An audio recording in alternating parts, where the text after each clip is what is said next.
दो फेज का इलेक्शन लगभग समाप्त हो चुका है और मोदी जी जिस तरीके से कह रहे हैं कि अब की बार 400 पार।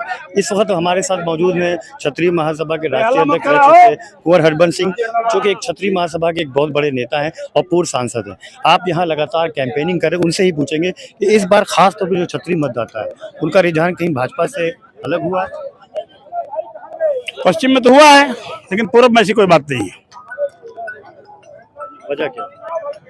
वजह वही था, कुछ उनके मुझसे गाड़ी वाली निकल गई थी रूपाला जी के, और टिकट काट दिया गया। वीके सिंह जी जो हमारे 5-6 लाख वोट से जीतते थे, उनका टिकट काट दिया गया और पूरे देश में टिकट काटा गया लोगों का। 34 टिकट काटा गया राजपूतों का। नाराजी है। हमने तो कहा था, इंटरव्यू में कहा था कि बुला के समझा दिया जाए, हाईकमान एक बार बैठ जाए। आज भी मैं कह रहा हूँ, एक बार हाईकमान हम लोग को बुला के बैठ ले। ठीक है भाई, जो कमियां हैं ठीक है, अपना दूर हो जाएगी। क्या कमियां? क्योंकि क्षत्रिय मतदाता खास तौर पे मोदी जी के मिशन के साथ लगा, क्या कमियां होंगी? नहीं, कमियां ही हो गई। जब टिकट ही नाम नहीं दोगे तो एमपी कैसे बनेगा आदमी? एमपी किसका झोला उठाएंगे हम? फिर किसका झोला उठाएंगे? बात यह है ना, जब टिकट ही काट दोगे तो हम किसका झोला उठाएंगे? और टिकट आप दोगे तो आप देखो वहाँ मुरादाबाद में, जहाँ 50% मुसलमान हैं, फिर आप मैनपुरी में देखो, जो सीट आप जिंदगी में जीते नहीं हो कभी, हैं? तो गिनती करने के लिए टिकट देते हो? जहाँ हमारे 5-6 लाख वोट है वहाँ टिकट नहीं दोगे? अब जहाँ मतलब यही सब बातें हैं। समाज पंचायतें हो रही है, हम तो जाते नहीं पंचायत में, लेकिन लोग नाराज तो हैं। उसका परिणाम में कुछ गलत हो सकता है। मैंने देखा है कि आपने कई दशक तक क्षत्रियों को एक किया है और खास तौर पे जिस तरफ आपके लोग रहे हैं उधर जो है सरकार बनी है, तो फर्क तो पड़ेगा मोदी जी के 400 मिशन। हमें कहते हैं कि भाई अब वो हाईकमान, बीजेपी के हाईकमान को समझना चाहिए ना। क्या बुराई, एक दिन अगर दिल्ली में बुला के बात कर लें तो बुराई क्या उसमें? घर में झगड़ा होता है, पंचायत होती है, सब ठीक हो जाता है। तो जो कमियां हैं डिस्कशन हो जाए, बैठ के खत्म करते हैं हम लोग।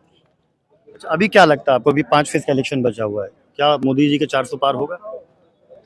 भैया मैं इतना बड़ा राजनीतिक नहीं हूँ। 400, लेकिन आप तो 400 पार तो राजीव गांधी को मिला था एक बार, न नेहरू जी को मिला, न इंदिरा गांधी को मिला। लेकिन आप तो प्रचार कर रहे हैं, तमाम जगह जा रहे हैं, क्या मिल? नहीं, तमाम जगह हम नहीं जा रहे हैं। हम ठीक है, यहाँ से महाराष्ट्र तक हम जानते हैं, लेकिन 400 सीट तो है तो कठिन चीज, लेकिन मिल जाए तो बहुत अच्छी बात है। तो मुद्दे क्या है इस बार? बेरोजगारी का मुद्दा है, महंगाई का मुद्दा है, चरम पे है जो महंगाई है। तो लोग बोल रहे हैं कि है भाई है, देखो महंगाई तो ही है, बेरोजगारी तो ही है, उसमें कौन मना कर सकता है? ठीक है, लेकिन कितना रोजगार दे सकते हैं अब देखेंगे, रास्ता निकलेगा। आप क्षत्रियों के बहुत बड़े नेता हैं, तो क्या मांग करेंगे सरकार से, कुछ ऐसी जिससे बीच की बात नहीं, सरकार से मांग करेंगे कि हम लोग सम्मान चाहते हैं। हम घास की रोटी खाने पे हमारे पूर्वज जिंदा रहे थे, हमारे सम्मान में कोई आंच मारेगा हम? अब अगर वो कह देते हैं रूपाला जी कि हरिजनों की मीटिंग में गए थे, बोले आप लोग तो लड़े अंग्रेजों से और राजपूतों ने अपनी बेटियां देकर समझौता कर लिया, ये गलत बात है ना। ये कौन बर्दाश्त करेगा? ये तो कोई राजपूत बर्दाश्त नहीं करेगा। उसके बावजूद भी आप लोग लगे हैं मोदी जी बल लगे हैं। हम चाहते हैं कि मोदी जी हमें, मोदी जी हिंदुत्व का रक्षा किए। मोदी जी का एक बहुत बड़ा एहसान है कि 500 साल से मंदिर नहीं बना था, मंदिर बना दिया उन्होंने। सब बातें हैं, लेकिन दुख इस बात का है कि हाईकमान क्यों कि कुछ क्या उनके दिमाग में जो बुला के बात नहीं कर रहे हैं। छत्तीस नेताओं को बुला के बात कर ले, दिल्ली में मीटिंग कर ले, खत्म हो जाए।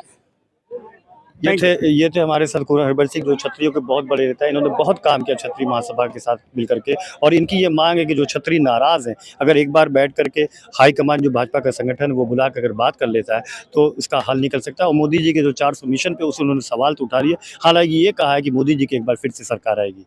हसनैन कमर, सहारा समय, जौनपुर।